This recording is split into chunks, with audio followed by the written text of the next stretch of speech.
মহিলাদের দুটি গুণের কারণে, দুটি খারাপ গুণের কারণে, দুটি দোষের কারণে তারা জাহান্নামে সবচাইতে বেশি যাবে বা বেশি যায়।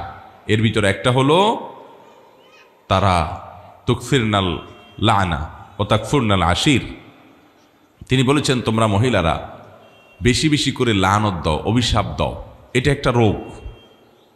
কথায় কথায় এটা পুরুষের মধ্যেও আছে এই রোগ, কিন্তু নারীদের মধ্যে স্পেশালি বিশেষভাবে এই দোষটা অনেক বেশি, যে কথায় কথায় লানত দেওয়া, চট করে রাগ হয়ে স্বামীকে, বাবাকে, সন্তানকে, ছেলে মেয়েকে, সংসারকে, এটাকে সেটাকে অভিশাপ দেওয়া, বদদোয়া করা, গজব দেওয়া, ঠাড়া দেওয়া, এরকম খারাপ উক্তিগুলা, অভিশাপগুলা বেশি বেশি দেওয়া, এটা জাহান্নামে যাওয়ার কারণ। আর আরেকটা হলো তাকফুরনাল আশির, স্বামীর নাশকরি করা। পুরুষদের মধ্যেও এ রোগ আছে। পুরুষও নাশকরি করলে তার ঠিকানা জাহান্নাম হবে, এতে কোনো সন্দেহ নাই। অনেক পুরুষ আছে যে তার মহিলা, তার স্ত্রীর সাথে তার সম্পর্ক ভালো, স্ত্রী সব দিক থেকে ভালো, একদিন একটু উল্টাপাল্টা হলে সে সাথে সাথে সারা বছরের সকল অবদানকে অস্বীকার করে। সারা বছর বেচারি যে ভালো ছিল এটা আর স্বীকার করে না। একদিন তরকারিটা খারাপ হলে আর 10 দিন যে ভালো হয়েছে ওটার কথা সে ভুলে যায়। এরকম নিমক হারাম পুরুষও আছে। কিন্তু নবী করিম সাল্লাল্লাহু আলাইহি ওয়াসাল্লাম এই হাদিস থেকে বোঝা যায় যে আমাদের মা বোনদের মধ্যে এই রোগটা তুলনামূলকভাবে বেশি, যে তারা পুরুষদের বিশেষ করে তার স্বামীদের তারা নেয়ামতকে অস্বীকার করে ফেলে খুব তাড়াতাড়ি। আর এইটি তাদের জাহান্নামে যাওয়ার অন্যতম কারণ। এই জন্য আমাদের মা বোনদের জন্য এই দুটি অ্যালার্মিং পয়েন্ট, যে আসুন আমরা কোনো অবস্থাতে আমাদের সন্তানরা, আমাদের স্বামী, আমাদের মা বাবা, সংসার বা অন্য কোনো কিছুকে আমরা গালিগালাজ করা, বদদোয়া দেওয়া, ঠাড়া দেওয়া, আপনার অভিশাপ করা, আল্লাহ লানতের কথা বলা, এগুলো আমরা কখনো করব না। এরপরে সাবধান থাকব।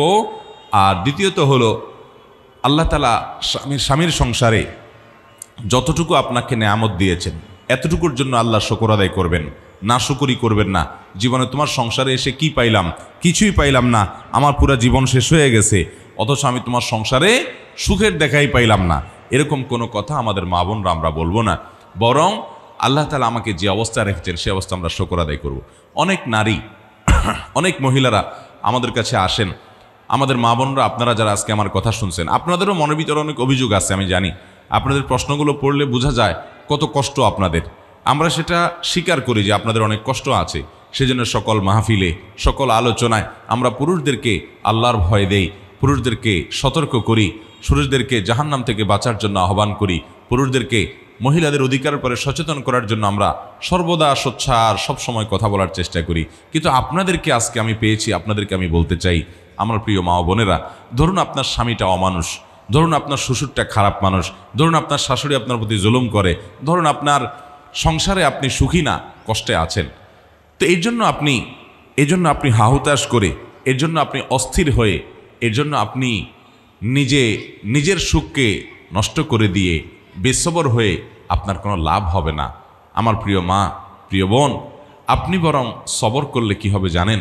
আল্লাহ কোরআনে বলেছেন, ইন্নামা ইউওয়াফাস সাবিরুনা আজরাহুম বিগাইরি হিসাব।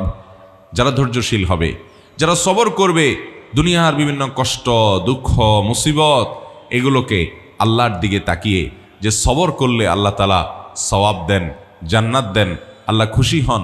আল্লাহ বলেছেন ইন্নাল্লাহা মাআস সাবিরিন, আল্লাহ ধৈর্যশীলদের সাথে থাকেন। আল্লাহ বলেছেন আল্লাহ ইউহিব্বুস সাবিরিন, তিনি ধৈর্যশীলদের পছন্দ করেন, ভালোবাসেন। ধৈর্যশীলদেরকে এত মর্যাদা আল্লাহ দিয়েছেন। আল্লাহর কাছ থেকে সওয়াবের আশায় যারা একটু ধৈর্য ধারণ করে, সবর করে, হজম করে নেয়, ঢোক গিলে নেয়, নিয়ন্ত্রণ করে নেয়, মেনে নেয়, মানায় নেয় নিজেকে, এ মানুষগুলো, তাদের সম্পর্কে আল্লাহ বলেছেন ইন্নামা ইউওয়াফাস সাবিরুনা আজরাহুম বিগাইরি হিসাব। ধৈর্যশীলদের বিনিময় আল্লাহ রাব্বুল আলামিন হিসাব ছাড়া দিবেন। কোনো হিসাব করে আপনাদেরকে দিবেন না। যখন আপনি ধৈর্যশীল হবেন, যখন আপনি সবরকারী হবেন, আল্লাহ তাআলা আপনাকে ডাইরেক্ট দিয়ে দিবেন, কোনো হিসাব নিকাশ করে দিবেন না। আল্লাহর কাছ থেকে হিসাব নিকাশ করে জান্নাতে যাওয়া এত সোজা কাজ না। আল্লাহ যদি বিনা হিসাবে কাউকে জান্নাতে দেয় তাহলে সেটা সহজ। আর বিনা হিসাবে জান্নাতে যাওয়া, এই সৌভাগ্য অর্জন হবে সবরকারীদের, ধৈর্যশীলদের। আমার প্রিয় মা ও বোন, আপনার স্বামীটা অমানুষ, আপনার প্রতি জুলুম করে, আপনাকে গালিগালাজ করে, আপনার বাপমা তুলে কথা বলে, আপনাকে কষ্ট দেয়, আপনার বাপমার দিকে তাকায় না, শুধু নিজেরটাই বুঝে জুলুম অবিচার করে, হয়তো পরকিয়া করে, হয়তো সে অমানুষ, হয়তো সে খারাপ মানুষ, হয়তো সে আপনার কোনো হক আদায় করে না, হয়তো সে বন্ধুবান্ধব নিয়ে আড্ডা মারে, হয়তো সে সংসারের দিকে তাকায় না, হয়তো তার আরও অনেক দোষ আছে, হয়তো আপনার শ্বশুরবাড়িতে আপনার ননদ দ্বারা আপনি কষ্ট পান, আপনার দেবর জুলুম করে, আপনার শ্বশুর অত্যাচার করে, শাশুড়ি বকাঝকা করে, যৌতুকের জন্য চাপ দেয়, নানান কারণে আপনার মনে কষ্ট আছে। আপনি অবশ্যই সেই কষ্ট দূরের জন্য যথাযথ নিয়মে চেষ্টা চালাবেন, মুরব্বীদের মাধ্যমে চেষ্টা চালাবেন, নিজে চেষ্টা চালাবেন, আল্লাহর কাছে দোয়া করবেন তাদেরকে হেদায়েত দেওয়ার জন্য। যদি সীমা লঙ্ঘন তারা করে ফেলে, অবিচার সীমা ছাড়া চলে যায়, তাহলে আপনি অবশ্যই বিচারের ব্যবস্থাও করতে পারেন। কিন্তু মনে রাখবেন, সবচাইতে বড় এবং সবচাইতে মূল করণীয় হলো সবর এবং ধৈর্য ধারণ করা। আল্লাহ তাআলা বহু নারীকে সবরের পরীক্ষায় উত্তীর্ণ করে তাদেরকে জান্নাত দিয়েছেন, কোরআনে তাদের বিবরণ উল্লেখ করেছেন। মনে রাখবেন, আমাদের যত কষ্টই হোক, এই কষ্টগুলোর কি এক সময় শেষ হবে? না চিরকাল অনন্ত অসীমকাল কষ্ট চলতে থাকবে? কি বলেন? কষ্টের কি শেষ আছে না নাই? যত কষ্টই আপনি করেন, যত জুলুমের শিকার আপনি হন, সবচেয়ে বেশি জুলুমের শিকারও যদি হন, তাহলে আপনার যতদিন প্রাণ আছে ততদিন জুলুমের শিকার করবেন। মরে গেলে আর আপনার প্রতি জুলুম করতে পারবে? তাহলে জুলুমের একটা সীমা আছে, শেষ আছে। অত্যাচারের একটা কি আছে? শেষ আছে। অত্যাচারের শেষ হলো আপনার জুলুম করতে করতে আপনাকে মেরে ফেলবে, এই তো, এর বেশি তো আর হবে না। তাহলে ইমানদারের মৃত্যুটাই কি শেষ, না মৃত্যুটা শুরু? মৃত্যুটা বরং ইমানদারের শুরু, হয় সুখের শুরু আর না হলে দুঃখেরও। আল্লাহু আকবার। এই একটা কথা চিন্তা করলে সকল দুঃখী বোন আমার, সকল কষ্টে থাকা মায়েরা আমার, আপনাদের কষ্টগুলো সব দূর হয়ে যাবে। এই একটা কথা চিন্তা করলে যে ইমানদারের মৃত্যু মানে কাফেরের মৃত্যুর মতো না। কাফের যে আল্লাহর প্রতি বিশ্বাস নাই, যার আখিরাতে বিশ্বাস নাই, আখিরাতের প্রতি ঈমান নাই, ওই কপাল পোড়া তো মনে করে দুনিয়াতে যতদিন ফুর্তি করতে পারি এইটাই তো আমার অর্জন। হায় হায় রে, অর্জন ছাড়া যদি, সুখ ছাড়া, ভোগ করা ছাড়া দুনিয়ার জীবন চলে যায়, তাহলে তো আমি দুঃখী, কারণ আমার তো দুনিয়ার জীবন শেষ মানে সব শেষ। কিন্তু ইমানদার তো সেরকম না। ইমানদার তো হাতির মতো, বাঁচলেও লাখ মরলেও লাখ, বরং ইমানদারের মৃত্যুর পর তার আসল জীবন শুরু হয়ে যাবে। দুনিয়ার সুখ সুখ না আখিরাতের সুখের তুলনায়, দুনিয়ার দুঃখ দুঃখ নয়, আখিরাতের দুঃখ জাহান্নামের দুঃখের তুলনায়।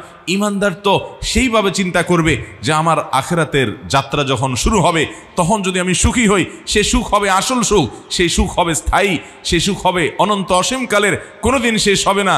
আর আল্লাহ না করুন যদি আমার মৃত্যুর পরে দুঃখী হতে হয়, জাহান্নামে যেতে হয়, তাহলে সেটা হবে দুনিয়ার সকল দুঃখের চাইতে সবচেয়ে কষ্টের এবং সবচেয়ে দুঃখের। অতএব বোনেরা আমার, মায়েরা আমার, আল্লাহ তাআলা আপনাকে পরীক্ষা নিয়েছেন, আল্লাহ তাআলা আপনাকে কষ্টের মধ্যে ফেলেছেন, আল্লাহ তাআলা আপনাকে বিপদের মধ্যে ফেলে রেখেছেন। মনে রাখবেন, এটা আল্লাহ তাআলার পরীক্ষা। আপনি যদি সবর করতে পারেন, ধৈর্য ধারণ করতে পারেন, কতদিন সবর করতে হবে? বাস যতদিন বেঁচে থাকেন। এই দুঃখের একসময় শেষ হবে। আপনি 50 বছর জুলুম সহ্য করেছেন, 30 বছর জুলুম সহ্য করেছেন, 40 বছর সাংসারিক জীবনে জুলুম সহ্য করেছেন। এই তো, আমার কাছে এমন নারীও এসেছেন, এসে মনের দুঃখে ফোনে এক ভদ্র মহিলা আমাকে বললেন যে হুজুর, মানুষের জীবনে দুঃখ থাকে একদিকে, আমাকে আল্লাহ সব দিক থেকে দুঃখের মধ্যে রেখেছেন, পরীক্ষার মধ্যে ফেলেছেন। কিভাবে? বললেন যে বাবার বাড়িতে কোনো ঠিকানা নাই যাওয়ার, এবং সেখানে থাকার কোনো ব্যবস্থার সুযোগ আমার নাই।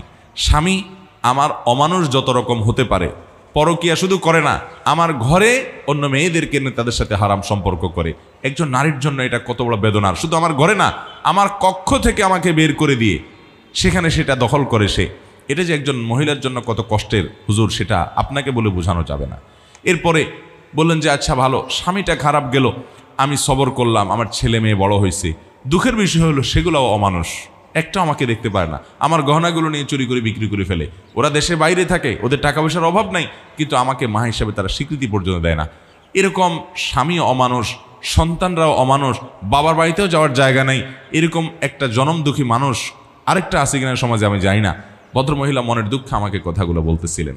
ভাইরা আমার, আমি তাকেও বলেছি, বোন, আমি আপনার কষ্ট বুঝতে পেরেছি। আল্লাহ তাআলা আপনাকে ধরুন জনম দুঃখী করলেন, চিরদুঃখী করলেন, কোনো দিক থেকে আপনার সুখ হলো না। এরপরও আপনি যদি এইভাবে চিন্তা করেন যে আমার সকল দুঃখের বিনিময়ে, সারা জীবনের দুঃখের বিনিময়ে আল্লাহ তাআলা যদি আমাকে জান্নাতটা দিয়ে দেন, এটা থেকে লস প্রজেক্ট হবে ব্যবসা নাকি লাভের হবে? কেমনে লাভের হবে বলেন তো? কারণ আমি কষ্ট করেছি 30 বছর বা 40 বছর, এর বেশি তো না। একজন মহিলা বিয়ে হওয়ার পরে কত বছর বাঁচে? 40 বছর। 30 বছর, 50 বছর, এর বেশি তো পাচ্ছে না সাধারণত আমাদের দেশে গড়াই অনুযায়ী। তাহলে 30-40 বছর আপনি কষ্ট করলেন, সব ধরনের জুলুম সহ্য করলেন, এর বিনিময়ে আপনি জান্নাত পাইলেন কয়শো বছরের জন্য? অনন্তকালের জন্য, অসীম কালের জন্য। মৃত্যু আর কখনো আসবে। তাহলে 30-40 বছরের কষ্টের বিনিময়ে যদি অনন্তকালের চিরসুখ পাওয়া যায়, লাভ হলো না লস হলো? অতএব সবর করতে হবে, ধৈর্য ধারণ করতে হবে। ধৈর্যশীলদেরকে আল্লাহ তাআলা তাদেরকে বিনা হিসাবে দিবেন পুরস্কার, বিনিময় বিনা হিসাবে জান্নাত দিবেন। অতএব আমরা সবর করবো তো ইনশাআল্লাহ। আল্লাহ আমাদের মা বোনদেরকে সবর করার তৌফিক দান করুন। কোরআনে হাকিমে আল্লাহ তাআলা 28 নম্বর পারার সূরা তাহরিমের মধ্যে 10 থেকে 12 এই আয়াতগুলোর মধ্যে 4 জন নারীর দৃষ্টান্ত দিয়েছেন। 2 জন নারীর দৃষ্টান্ত দিয়েছেন যারা খারাপ নারী ছিলেন, আল্লাহর অবাধ্য ছিলেন, কাফির ছিলেন। আর 2 জন নারীর দৃষ্টান্ত দিয়েছেন যারা আল্লাহর বাধ্যগত ছিলেন, অনুগত ছিলেন, ইমানদার ছিলেন। আমাদের মা বোনরা এই আয়াতগুলো অর্থ সহকারে, ব্যাখ্যা সহকারে আপনারা একটু পড়বেন, এটা আপনাদের প্রতি আমার অনুরোধ। কোরআনে কারীমের 28 নম্বর পারার সূরা তাহরিম 10 থেকে 12 নম্বর আয়াত, সূরার শেষ আয়াত পর্যন্ত এই 3টি আয়াত আপনারা মেহেরবান করে পড়বেন। এই 3 আয়াতে আল্লাহ তাআলা 4 জন নারীর দৃষ্টান্ত দিয়েছেন। এই আয়াতগুলো পুরোটাই আমাদের মা বোনদের জন্য স্পেশাল। এই আয়াতগুলোতে আল্লাহ রাব্বুল আলামিন কয়জন নারীর দৃষ্টান্ত দিয়েছেন বলেছি? 4 জন। 2 জন খারাপ আর 2 জন ভালো। খারাপদের পরিণতি কি হয়েছে এবং ভালোদের পুরস্কার কি হয়েছে সেটা আল্লাহ তাআলা উল্লেখ করেছেন। আমরা সবসময় ওই ভালো নারীদেরকে সামনে রেখে আমাদের জীবনটা যদি গঠন করতে পারি, জীবনটা আলোকিত হবে, জীবনটা উজ্জ্বল হবে, জীবনটা চমৎকার হবে, জীবনটা অসাধারণ হবে, জীবনটা উপভোগ্য হবে। কষ্টের মধ্যে থেকেও আপনি সুখ পাবেন যদি তাদের ইতিহাসটা আপনি জেনে তাদের মতো করার নিজেকে চেষ্টা করেন। আল্লাহ রাব্বুল আলামিন কোরআনে কারীমের সূরা তাহরিমের 10 নম্বর আয়াতে বলেছেন, দরাবাল্লাহু মাসালাল লিল্লাযীনা কাফারু ইমরাআতা নূহিন ওয়া ইমরাআতা লূত। আল্লাহ রাব্বুল আলামিন কাফির, অবিশ্বাসী, অবাধ্য, খারাপ এবং বাজে নারীদের দৃষ্টান্ত দিয়েছেন 2 জন নারীকে দিয়ে। 2 জন খারাপ নারীর ইতিহাস উল্লেখ করে আল্লাহ বলেছেন পৃথিবীতে খারাপ নারীদের দৃষ্টান্ত হলো এই 2টা খারাপ মহিলার মতো। তাদের একজন ছিলেন আল্লাহর নবী নূহ আলাইহিস সালামের স্ত্রী, আরেকজন ছিলেন আল্লাহর আরেক নবী লূত আলাইহিস সালামের স্ত্রী। দেখেন, কানাতা তাহতা আবদাইনি মিন ইবাদিনা সালিহিন। অবাক করা বিষয় হলো এই 2 পৃথিবীর ইতিহাসের খারাপ নারী, তারা আল্লাহর 2 জন প্রিয় বান্দা, আল্লাহর 2 জন নবীর স্ত্রী হয়েছেন। তারা তাদের ঘরের লোক ছিলেন। চিন্তা করেন, নবীর স্ত্রী হয়ে তারা সবচেয়ে খারাপ নারী হয়েছেন। ফাখানাতাহুমা, তারা তাদের স্বামীদের খেয়ানত করেছে, স্বামীদের কথা তো মানেই নেই, বরং স্বামীদের আমানতের খেয়ানত করেছে, নিজের চরিত্র ধ্বংস করেছে, পরকিয়া এবং হারাম সম্পর্ক। এবং লূত আলাইহিস সালামের স্ত্রী, তিনি সমকামিতায় লিপ্ত হয়েছেন, জঘন্য অপরাধে লিপ্ত হয়েছেন এবং তাদের দলভুক্ত হয়েছেন, আল্লাহর লানত-প্রাপ্ত, অভিশপ্ত হয়েছেন। নূহ আলাইহিস সালামের স্ত্রী, তারও একই কথা, তিনি আল্লাহর অবাধ্য হয়েছেন, স্বয়ং তার স্বামীর প্রতি আনুগত্য করেন নাই, স্বামীর প্রতি ঈমান আনেন নাই, অবাধ্য হয়েছেন। আল্লাহ তাআলা বলেছেন, ফালাম ইউগনিয়া আনহুমা মিনাল্লাহি শাইআ ওয়া কিলা দুখুলান নার মা'আদ দাখিলিন। লূত আলাইহিস সালামের স্ত্রী আর নূহ আলাইহিস সালামের স্ত্রী, তারা দুজন নবীর স্ত্রী হওয়ার পরও যখন আল্লাহর অবাধ্য হয়েছে, খারাপ পথে গেছে, হারাম করেছে এবং কুফরি করেছে, স্বামীর অবাধ্য হয়েছে, আল্লাহ রাব্বুল আলামিন বলেছেন যে তারা নবীর স্ত্রী হওয়ার কারণেও তাদের কোনো লাভ হয় নাই, বরং তাদেরকে আল্লাহর পক্ষ থেকে নির্দেশ দেওয়া হলো, ওয়াকিলা দুখুলান নার মা'আদ দাখিলিন, তোমরা জাহান্নামীদের সাথে জাহান্নামে চলে যাও, তোমাদের ঠিকানা জাহান্নাম, কারণ তোমরা খারাপ নারী ছিলে, আল্লাহর অবাধ্য ছিলে। এরপর আল্লাহ বলছেন, ওয়াদারাবাল্লাহু মাসালাল লিল্লাযীনা আমানু ইমরাআতা ফিরআউনা ইয ক্বালাত রাব্বি ইবনি লি ইনদাকা বাইতান ফিল জান্নাহ ওয়া নাজ্জিনি মিন ফিরআউনা ওয়া আমালিহি ওয়া নাজ্জিনি মিনাল কওমিজ জালিমিন। আল্লাহ বলেছেন, যারা ঈমানদার এবং ভালো নারী, তাদের দৃষ্টান্ত, তাদের মডেলকে, তাদের আদর্শকে, আমার মা বোনরা খেয়াল করেন, তাদের আদর্শকে আল্লাহ বলছেন, তার আদর্শ হলো ফেরাউনের স্ত্রী। দুনিয়াতে ভালো নারীদের, জান্নাতি নারীদের আদর্শ এবং দৃষ্টান্ত হলেন ফেরাউনের স্ত্রী, আল্লাহু আকবার, একজন খারাপ মানুষ যে নিজেকে আল্লাহ দাবি করেছে, সকল শয়তানিয়তের মূল যে সবচেয়ে জঘন্য কাফির মানব ইতিহাসের, সেই জঘন্য খারাপ মানুষটা ফেরাউন শত শত হাজার হাজার অগণিত শিশু হত্যাকারী, শুধু শিশু হত্যাকারী নয়, সকল শয়তানি কর্মকাণ্ডের গোড়া এই ফেরাউন, তার স্ত্রী, দেখেন একটা খারাপ মানুষ, একটা কাট্টা কাফের, সবচেয়ে নিকৃষ্ট মানুষ পৃথিবীর ইতিহাসের, এই মানুষটার ঘরে আল্লাহ তাআলা যাকে স্ত্রী হিসাবে পাঠিয়েছেন, এই ভদ্র মহিলা, এ আল্লাহর বান্দি যার নাম আসিয়া, তার সম্পর্কে আল্লাহ বলছেন যে পৃথিবীর সকল ইমানদার নারীদের, ইমানদার মহিলাদের, ইমানদার মানুষদের দৃষ্টান্ত হলো ওই ফেরাউনের ঘরে থাকা তার স্ত্রী আসিয়া। এই আসিয়া শুধু ঈমান আনার কারণে, তিনি নেক কাজ করার কারণে তার স্বামী তাকে জুলুম করেছে, অত্যাচার করেছে, ফেরাউন তাকে কষ্ট দিয়েছে, এমন কষ্ট দিয়েছে যে তাকে রোদের মধ্যে, শুলের মধ্যে ফেলে রেখে তার শরীর থেকে পেরাকের আঘাতে রক্ত ঝরতে ঝরতে পাষণ্ডের মতো করে নির্মমভাবে তাকে দুনিয়া থেকে চলে যেতে হয়েছে, শাহাদাত বরণ করতে হয়েছে, তাকে হত্যা করা হয়েছে, জীবন চলে গেছে শুধুমাত্র একটি অপরাধের কারণে। অপরাধ কি? ফেরাউনকে সে আল্লাহ দাবি করে নাই, ফেরাউনকে সে আল্লাহ হিসেবে স্বীকার করে নাই। সে বলছে না আমার আল্লাহ, আমার আল্লাহ আমার সৃষ্টিকর্তা, আমার রব আমার সৃষ্টিকর্তা, তুমি সৃষ্টিকর্তা না। সে তাগুতকে অস্বীকার করেছে। ফেরাউন স্ত্রী আসিয়া কাকে অস্বীকার করছে? তাগুতকে, যে নিজেকে আল্লাহ দাবি করছে, আল্লাহর পর্যায়ে মনে করছে, তার সব কর্তৃত্ব সে দাবি করেছে, এটাকে অস্বীকার করেছে। আর আনুগত্য, গোলামি এবং কৃতজ্ঞতা এটা শুধু আল্লাহর জন্য নিবেদন করেছে। এই কারণে তাকে নির্মমভাবে তার স্বামী জালেম ফেরাউন নির্মমভাবে হত্যা করেছে। আল্লাহ তাআলা বলেছেন যে এরা হলেন এই যে কষ্ট হয়েছে, ধৈর্য ধারণ করেছে, স্বামী অত্যাচার করেছে, তারপরও ঈমান ছাড়ে নাই, এই মানুষগুলোর দৃষ্টান্ত হলেন আসিয়া। কষ্ট তার শেষ হয়েছে না শেষ হয় নাই? আসিয়া যে কষ্টে ছিলেন এটা শেষ হয়েছে না হয় নাই? শেষ হয়ে গেছে। আল্লাহু আকবার। এখন জান্নাতে অনন্ত অসীমকালের জন্য তিনি তার মৃত্যুর সময় বলেছেন আল্লাহকে, রব্বিবনিলি ইনদাকা বাইতান ফিল জান্নাহ, আল্লাহ এই অমানুষ স্বামীর ঘরে তো আমার মনে হয় আমার আর ঠিকা হবে না, আমি তো মনে হয় মরে যাব, আমার তো মনে হয় মেরে ফেলবে, আমি তো শেষ। আল্লাহ আপনি জান্নাতে আমার জন্য একটা ঘর নির্মাণ করেন, আমি সেখানে আপনার কাছে চলে যাব। রব্বিবনিলি ইনদাকা বাইতান ফিল জান্নাহ ওয়ানাজ্জিনি মিন ফিরআউনা ওয়া আমালিহি ওয়ানাজ্জিনি মিনাল কওমিজ জালিমিন। আল্লাহ ফেরাউন এবং তার এই অত্যাচার থেকে, তার জালেম সম্প্রদায়ের কাছ থেকে আমাকে মুক্তি দেন, আমাকে আপনার কাছে একটা জান্নাত নির্মাণ করে দেন। তিনি আল্লাহর কাছে তৈরি করেছেন। বিভিন্ন বর্ণনা থেকে বোঝা যায় এবং প্রমাণিত হয় যে আল্লাহ রাব্বুল আলামিন তার জন্য জান্নাতে যে প্রাসাদ নির্মাণ করেছেন, মৃত্যুর আগে আগে দুনিয়াতেই তার সামনে ফেরেশতারা সেটা উপস্থাপন করে দেখাইছেন, এই হলো তোমার ঠিকানা, আল্লাহ তোমার জন্য রেডি করে রেখেছেন। আমার মা বোনেরা, আপনারা হয়তো অনেক জুলুম স্বীকার করেন, আপনাদের হয়তো অনেক কষ্ট হয় অনেক ক্ষেত্রে। আমি আবারও বলছি, আপনাদের কষ্ট যেন না হয়। পুরুষদেরকে আমরা সবসময় নসিহা করি, আজকে আপনাদেরকে পেয়েছি, আমি আপনাদেরকে বলতে চাই, আপনারা আসিয়ার সাথে তুলনা করবেন। আল্লাহ কোরআনে তার দৃষ্টান্ত দিয়েছেন আপনাদের জন্য। ফেরাউন তার স্ত্রী আসিয়ার প্রতি যে জুলুম করছে, আপনারা তো অত জুলুম সহ্য করতে হয় না, অত জুলুম সহ্য করতে হয়? আসিয়া যদি ফেরাউনের এত জুলুম সহ্য করেন, তাহলে আপনাদের আদর্শ হলেন তিনি। অতএব আল্লাহর জন্য সবর করবেন, ধৈর্য ধারণ করবেন এবং আল্লাহর কাছে পানা চাইবেন। আমি বলছি না যে আপনি কোনো প্রতিকার করবেন না, প্রতিকারের চেষ্টা করবেন, জুলুম হলে সেটা থামানোর চেষ্টা করবেন মুরব্বীদের মাধ্যমে, নিজে বা অন্যভাবে। কিন্তু যদি কোনোভাবে আপনি সেটা করতে না পারেন, আপনি অস্থির না হয়ে আপনি আল্লাহর ফায়সালাকে মেনে নিয়ে সবর করবেন, আর সবরের বিনিময়ে আল্লাহ তাআলা জান্নাত দিবেন। আরেকজন নারীর দৃষ্টান্ত আল্লাহ দিয়েছেন ভালো নারীদের। ওমারিয়াম ইবনাতে ইমরান আল্লাতী আহসানাত ফারজাহা ফানাফাখনা ফীহি মির রূহিনা ওয়া সাদ্দাকাত বিকালিমাতি রাব্বিহা ওয়া কুতুবিহি ওয়া কানাত মিনাল কানিতিন।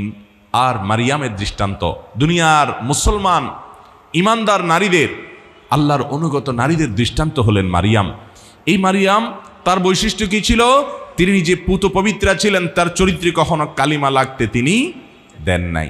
দেখেন, আজ আমাদের ছেলেদের কথা বলেন, মেয়েদের কথা বলেন, চরিত্রহীনতা, জেনা ব্যভিচার, এটা আজকে এত ব্যাপক হয়ে গেছে। সরাসরি জেনা স্কেল করা লাগে না, ছবি দেখে দেখে মনে মনে জেনা করে, ভিডিও দেখে দেখে মনে মনে জেনা করে, জল্পনা কল্পনা করে। পুরুষরা তো করে, মহিলারাও করে।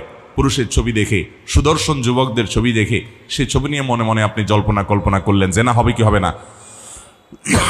নবী করিম সাল্লাল্লাহু আলাইহি ওয়াসাল্লাম বলেছেন, জেনাল আইনু আন নজর আল আইন ও তাজনিয়ান, মানুষের আল আইনান তাজনিয়ান, দুই চোখ জেনা করে যখন হারাম জিনিস দেখে। অনেক মা বোনরা মনে করেন চোখের হেফাজত শুধু পুরুষরা করবে, এটা ভুল। এটা ভুল ধারণা, শুধু পুরুষরা চোখের হেফাজত করলে হবে না।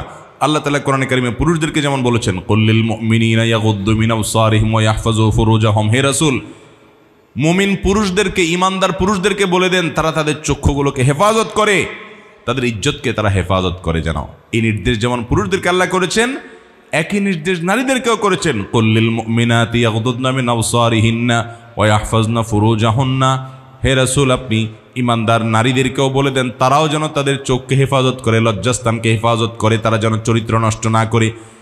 জান্নাতে যাওয়ার জন্য এই যুগের সবচেয়ে বড় বাধাগুলোর মধ্যে থেকে একটা বাধা হলো এইটা, যে সৎ চরিত্রবান থাকতে পারা। এটা অনেক বড় চ্যালেঞ্জিং একটা ব্যাপার। দুনিয়াতে আজ এত ফিতনা যে পুরুষ বলেন মহিলা বলেন, ফিতনা থেকে বেঁচে থাকা কঠিন হয়ে যায়। এই জন্য হারাম জিনিস যেন চোখে না পড়ে সেই চেষ্টা করতে হবে। চোখে পড়লে আপনার মনে আসবে, মনে আসলে সেটা বাস্তবায়ন করবেন, আস্তে আস্তে জেনার দিকে চলে যাবেন। আর যদি জেনার দিকে আপনি নাও যান, শুধু তাকিয়ে তাকিয়ে আপনি মজা নিলেন, মনে মনে জল্পনা কল্পনায় হারাম সম্পর্ক করলেন তার সাথে, তাহলে এটাও কিন্তু আপনার জেনা হবে। অতএব আমাদের মা বোনরা দেখেন, আল্লাহ তাআলা মারিয়ামের দৃষ্টান্ত এনেছেন, যে মারিয়াম ছিলেন ঈসা আলাইহিস সালামের মা, যিনি ছিলেন ঈসা আলাইহিস সালামের মা, যিনি ছিলেন ইমরানের পরিবারের, সেই মারিয়াম সম্পর্কে আল্লাহ রাব্বুল আলামিন আমাদের মা বোন আপনাদেরকে বলছি, আল্লাহ তাআলা আপনাদের জন্য দৃষ্টান্ত দিয়েছেন যে মারিয়াম তার চরিত্রকে হেফাজত করছে, তার চরিত্রকে কি করছে? হেফাজত করছে। যার কারণে তার চরিত্রে কোনো কালিমা লাগতে দেয় নাই, কোনো পরপুরুষের ছোঁয়া স্পর্শ লাগতে দেন নাই। তিনি তার ইজ্জতকে হেফাজত করেছেন, সংগ্রাম করেছেন। আল্লাহ তাআলা কোরআনে তাকে দৃষ্টান্ত এনেছেন, আমাদেরকে মারিয়ামের মতো হতে হবে, আমাদের চরিত্রে কোনো কালিমা লাগতে দেওয়া যাবে। আমাদের যুবতী বোন যারা আছেন আপনাদেরকে বলছি, কোনো ছেলে যদি আপনাকে প্রপোজ করে, কোনো ছেলে যদি আপনাকে অবৈধ সম্পর্ক করার প্রস্তাব করে, আল্লাহকে খুশি রাখবার জন্য সৎসাহস করে সেটাকে ডিনাই করে দিবেন। অনেক মেয়েরা আছে হারাম সম্পর্কে জড়ায় পড়ে, কেন? যে আমার বিয়ে হয় না হয়, উপযুক্ত ছেলে পাই না পাই, একটা ছেলে পাইছি, অতএব ও আমাকে অফার করছে, আমি তার কাছে চলে গেলাম। আপনার যদি সারা জীবন বিয়ে না হয়, আপনার যদি সারা জীবন একা একা কাটাতে হয়, তারপরও আপনি কোনো ছেলের সাথে হারাম সম্পর্ক করা জায়েজ হতে পারে? এই শক্ত মনোবল আপনার থাকতে হবে। অনেক বোনরা আছেন, আমাদের অল্প বয়সে মেয়েরা আছেন, মা বাপ জুলুম করে, বিয়ে দিতে দেরি হলে, বিয়ে হতে দেরি হলে তারা নানান কথা শোনায়। মা বাপ অমানুষ, তারা জাহেল, তারা ভালো মুসলমান না, তারা বুঝে না যে একজন নারীকে, একজন মেয়ে সন্তানকে যতদিন লালন পালন করবে, যতদিন ভরণ পোষণ দিবে, আদর স্নেহ ভালোবাসা মমতা দিবে, ততদিন তারা সওয়াব পাবে আল্লাহর কাছে। এটা মা বাপ বুঝে না। অনেক কপাল পড়া মা বাপ মেয়েদেরকে খোঁচায় যে হ্যাঁ তোমার বিয়ে হচ্ছে না কেন। মেয়েরা বাধ্য হয়ে অনেক ছেলেদের সাথে হারাম রিলেশনে চলে যায়। মনে রাখবেন, হারাম রিলেশনে যাবেন না। প্রয়োজনে আপনি পর্দার মধ্যে থেকে উপার্জন করে নিজের পায়ে নিজে দাঁড়াবেন, তারপর আপনি হারাম রিলেশনে যাবেন, সংগ্রাম করবেন। অল্প উপার্জন করলেন, অল্প কামাই করলেন, অল্প খেলেন, প্রয়োজনে ছোট বাচ্চা টিউশনি করলেন, যেভাবে নিজের ইজ্জত হেফাজত হয় সেভাবে করবেন, সংগ্রাম করবেন। মনে রাখবেন জীবনটা খুবই সংক্ষিপ্ত, ভাইয়েরা আমার, বোনেরা আমার, আমরা মায়েরা, জীবনটা খুবই সংক্ষিপ্ত, দেখতে দেখতে চলে যাবে। গতকালকে আমি ঢাকা এয়ারপোর্টে আসার সময় ডোমেস্টিকের ভিতরে দেখলাম যে এক ভদ্র মহিলা, তিনি আরেকজন পুরুষের সাথে কথা বলছেন, যার সাথে কথা বলছেন পুরুষ ভদ্রলোক, অনেক বয়স্ক, 70-80 মতো বয়স হওয়ার কথা। ওনার সাথে কথা বলছেন যে ভদ্র মহিলা, উনি অনেক বয়স্কা, আমার পাশেই। তো এই বয়স্কা মহিলা ওই ভদ্র পুরুষকে বলছিলেন যে আমি আপনার বাসায় প্রায় যাইতাম, আপনার মনে পড়ে। সম্ভবত তারা শালি দুলাভাবে এরকম কোনো একটা সম্পর্ক তাদের হয়তোবা। বলে যে অনেক বেশি যাইতাম, মনে পড়ে। তখন ভদ্রমহিলা প্রসঙ্গত বলছিলেন যে কিভাবে যে জীবনটা শেষ হয়ে গেল, মনে হচ্ছে এই যে কালকে আমার বিয়ে হয় নাই, ছোট ছিলাম, ওই সময়টাতে কালকে আমি আপনার বাসায় গেছি, এরকম মনে হয়েছে। অথচ আজকে আমার জীবনের শেষ মুহূর্তে আমি চলে আসছি, আমার মেয়ের বিয়ে দিয়ে ফেলেছি, ছেলে বিয়ে করে ফেলেছি, আমি শাশুড়ি হয়ে গেছি, সব দিক থেকে নানি দাদি হয়ে গেছি, বয়স শেষ হয়ে আসছে, এখন শুধু মৃত্যুর কথা মনে হয়। দেখতে দেখতে কিভাবে জীবনটা পার হয়ে গেল টেরও পাইলাম না। দেখেন, যার যে বয়স আছে, আমাদের যার যে বয়স আছে, আপনারা সবাই লক্ষ্য করেন, মনে হবে যে এই কয়দিন আগে ছোটবেলায় ছিলাম, এই কয়দিন আগে পোলাপানের মতো খেলছিলাম। দেখতে দেখতে 30, 40, 50, 60 বছর শেষ হয়ে গেছে, চোখের পলকে শেষ হয়ে গেছে।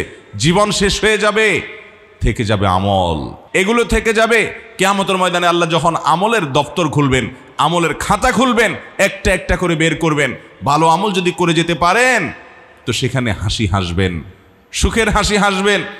আর যদি বদামল দিয়ে আমল নামাকে ধ্বংস করেন, জীবন একভাবে পার হয়ে যাবে রে, কিন্তু মৃত্যুর পরে যখন সেগুলোর কারণে শাস্তি দেখতে পাবেন তখন আফসোস করবেন, কিন্তু আর দুনিয়াতে ফিরে আসার সুযোগ থাকবে। অতএব বোনরা আমার, আল্লাহ তাআলা সূরা তাহরিমে যে দুইজন নারীর দৃষ্টান্ত দিয়েছেন শেষে ভালো নারীর, তাদের মধ্যে মারিয়ামের ঈসা আলাইহিস সালামের মায়ের অনুসরণ আমাদেরকে করতে হবে। তিনি তার চরিত্রকে কিভাবে হেফাজত করেছেন। আমি জানি আমাদের বোনরা, ইয়াং মেয়েরা যারা আছেন, আপনাদের জন্য চরিত্র হেফাজত করা কঠিন। ছেলেরা যেরকম জ্বালাতন করে, মা বাবা এরকম অনেক সময় জুলুম করে, সমাজ আপনাদেরকে অনেক সময় খারাপ দিকে চলে যেতে বাধ্য করে। মনে রাখবেন, আপনাকে সংগ্রাম চালাতে হবে এবং অবৈধ কোনো সম্পর্কে জড়াবেন না। অনেক ছেলে আপনার সাথে ভালোবাসার ভান করে আপনার চরিত্র নিয়ে ছিনিমিনি খেলবে। আপনার যদি চরিত্র নিয়ে ছিনিমিনি নাও খেলে, সে যদি আপনাকে বিয়ে শাদী করবে সেই প্রলোভনও দেয়, মনে রাখবেন আপনার জীবন যাবে, এক কদমও পা বাড়াবেন না। আল্লাহ তাআলা আমাদের বোনদেরকে এ হারাম থেকে বেঁচে থাকার তৌফিক দান করুন। আল্লাহ তাআলা বলেছেন মারিয়াম সম্পর্কে যে তিনি তার ইজ্জতকে, সম্ভ্রমকে হেফাজত করে রেখেছেন এবং চরিত্রকে নষ্ট হতে দেন নেই। ফানাফাখনা ফীহি মির রূহিনা, আল্লাহ তাআলা বলেছেন আমার রূহ সরাসরি আমি ফুৎকার দিয়েছি তার মাঝে, যার কারণে তার মাধ্যমে তার গর্ভে ঈসা আলাইহিস সালামের মতো সন্তানের জন্ম হয়েছে, এত বড় নবী রাসূলের জন্ম হয়েছে। ওয়াসাদ্দাকাত বিকালিমাতি রাব্বিহা ওয়া কুতুবিহি ওয়া কানাত মিনাল কানিতিন, তিনি আল্লাহর ইবাদতগুজার বান্দী ছিলেন। শেষ কথা, ওয়া কানাত মিনাল কানিতিন, তিনি আল্লাহ তাআলার ঈমানদার বান্দী ছিলেন, তিনি আল্লাহর অনুগত বান্দী ছিলেন, ভালো মানুষ ছিলেন। দেখেন আজকে পৃথিবীতে মারিয়ামের নাম জানা না এমন কোনো মানুষ আছে? খ্রিস্টানরাও সম্মান করে, মুসলমানরাও সম্মান করে। খ্রিস্টানরা বলে মেরি, মুসলমানরা বলে মারিয়াম। দেখেন কত সম্মান আল্লাহ তাআলা তাকে দিয়েছেন। আসিয়া আজকে তাকে সবাই অনুসরণ করে, ভালোবাসে। ফেরাউনের আর নূহ আলাইহিস সালামের স্ত্রী, লূত আলাইহিস সালামের স্ত্রী যারা খারাপ ছিল, তারা হয়তো দুনিয়াতে কিছুদিন মজমাস্তি করছে, কিছুদিন ফুর্তি ফার্তা করছে, কিন্তু তারা ইতিহাসের আস্থা করে নিক্ষিপ্ত হয়ে গেছে। নোংরা একটা ইতিহাস তাদেরকে ঘৃণা ভরে মানুষ স্মরণ করে। আজকে তারা কোথায় হারিয়ে গেছে। শুধু এরাই নয়, পৃথিবীর ইতিহাসের আসুন আমরা একটু কয়েকশো বছর পিছনে চলে যাই। যত খারাপ মানুষ ছিল, ফেরাউন ছিল, হামান ছিল, নমরুদ ছিল, আবু জাহাল ছিল, আবু লাহাব ছিল, যত কাফির ছিল, সেটা পুরুষ হোক অথবা নূহ আলাইহিস সালাম, লূত আলাইহিস সালামের স্ত্রীর মতো মহিলা হোক, যত কাফির, যত অবাধ্য, যত আল্লাহর নাফরমান বান্দা ছিল, বান্দি ছিল, তারা যখন পৃথিবীতে ছিল, দুনিয়াতে তারা অনেক মাতবরি করেছে, অনেক ফুর্তি ফার্তা করেছে, অনেক ভোগ বিলাস করেছে, কিন্তু আজ পৃথিবীর ইতিহাসে তারা আস্থা করে নিক্ষিপ্ত হয়ে গেছে। তাদের সন্তানের নামে কেউ সন্তানও রাখে না। কোনো কাফের বেঈমানেও নমরুদ নিজের ছেলের নাম রাখে না, ফেরাউন নিজের ছেলের নাম রাখে না, আবু জাহাল নিজের ছেলের নাম রাখে না, আবু লাহাব নিজের ছেলের নাম রাখে না, কোনো কাফেরও রাখে না। তারা এইভাবে ঘৃণিত হয়ে গেছে, হারিয়ে গেছে, নিকৃষ্ট হয়ে গেছে। আর পৃথিবীর ইতিহাসে হাজার হাজার বছর আগে, শত শত বছর আগে আল্লাহর নেককার বান্দা যারা ছিলেন, তাদেরকে এখনও পৃথিবীতে মানুষ শ্রদ্ধাভরে স্মরণ করে। তারা কষ্ট করে হয়তো জীবন পার করে গেছেন, কিন্তু তাদের জীবন সমুজ্জ্বল হয়েছে, তাদের ইতিহাস সোনালী অক্ষরে রেখা হয়ে গেছে, তারা সৌভাগ্যবান মানুষের কাতারে শামিল হয়ে গেছে। অতএব ভাইরা আমার, বোনেরা আমার, আমাদের জন্য জীবনের চ্যালেঞ্জ হলো আমাকে ইমানদার থাকতে হবে, আমাকে মুত্তাকি থাকতে হবে, আমাকে পরহেজগার থাকতে হবে, আমাকে আল্লাহর বিধানের উপরে থাকতে হবে। বোনেরা, আমাদের বড় চ্যালেঞ্জ হলো যে আমাদের চরিত্রকে হেফাজত করতে হবে। কোনো পরপুরুষের সাথে আমরা দেখা দিব না, আমার পর্দার বিধান মেনে চলবো।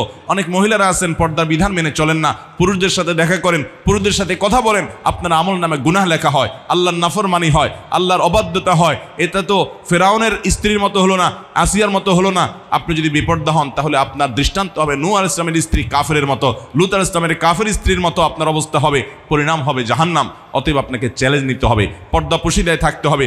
স্বামী রাজি না হলে স্বামীকে বোঝাতে হবে যে আমি বেপর্দা হয়ে বাহির হলে আমাকে পরপুরুষরা দেখে বাজে চিন্তা করবে, তুমি কি সেটা মেনে নেওয়ার কথা?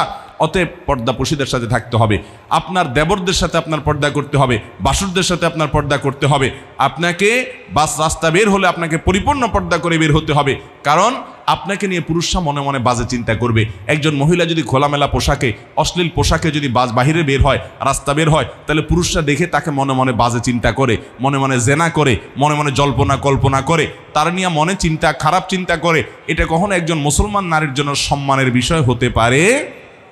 এই জন্য একজন নারী তাকে পর্দার মধ্যে অবশ্যই থাকতে হবে। পর্দা আল্লাহর ফরজ বিধান। মহিলারা যদি পর্দার বিধানটা মেনে চলেন, 5 ওয়াক্ত নামাজ পড়েন, স্বামীর আনুগত্য করেন। স্বামীর আনুগত্য করাটা কঠিন, কারণ স্বামীর কথা সবসময় মানতে মন চায় না। যদি স্বামী আল্লাহর কোনো নির্দেশের বিরুদ্ধে বলে তাহলে সেটা মানবেন না, কিন্তু আল্লাহর নির্দেশের মধ্যে থেকে যতক্ষণ নির্দেশ করবে সেটা আপনাকে অবশ্যই মানতে হবে। আমাদের অনেক বোনরা আছেন, তারা আজকাল সব কাজ করতে রাজি, নামাজ পড়তে রাজি, রোজা রাখতে রাজি, এমনকি পর্দাও করতে রাজি, সবই ঠিক আছে, কিন্তু স্বামীর কথা শুনতে রাজি না।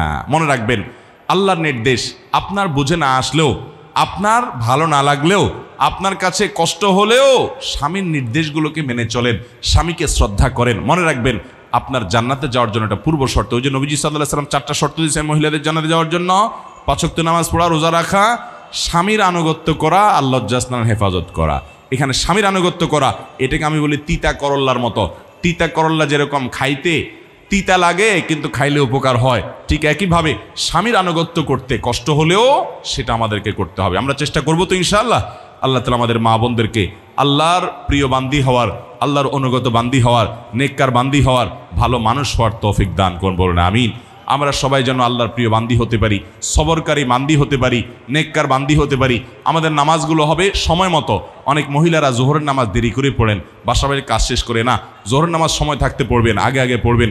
আমাদের অনেক ইয়াং বোনরা আছেন, আপনারা অনেকে পর্দা পশিদা করেন না, আপনারা অনেকে ভালো করে নামাজ কালাম পড়েন না, ফেসবুকে ছেলে বন্ধুদের সাথে সম্পর্ক রাখেন, ইনবক্সে তাদের সাথে চ্যাটিং করেন, নিজের চরিত্র হেফাজত করেন না, অনেকে বাবা মার অবাধ্য হন, অনেকে খারাপ পথে চলে যান। মনে রাখবেন, ভালো করে শুনে রাখবেন, আপনি আপনার জায়গা থেকে তরুণ বয়সটাকে হেফাজত করবেন। অল্প বয়সের ইবাদত আল্লাহর কাছে প্রিয়। অনেক মহিলা আছে বৃদ্ধ বয়সে এসে বোরকা পরেন, এরপরে উনি পর্দা করেন, এরপরে উনি নামাজ পড়েন, এরপর তিনি কোরআন তেলাওয়াত করেন, এরপর তিনি ইতিকাফ করেন, এরপর তিনি কোরআন তেলাওয়াত করেন। এগুলা বৃদ্ধ বয়সে করার চাইতে তরুণ বয়সে করার গুরুত্ব অনেক বেশি। অতএব তরুণ এবং অল্প বয়স থেকে আমরা ইবাদতবন্দি করবো। আল্লাহ তাআলা আমাদের সবাইকে আমলের তৌফিক দান করুন। সবাই চেষ্টা করবো তো ইনশাআল্লাহ।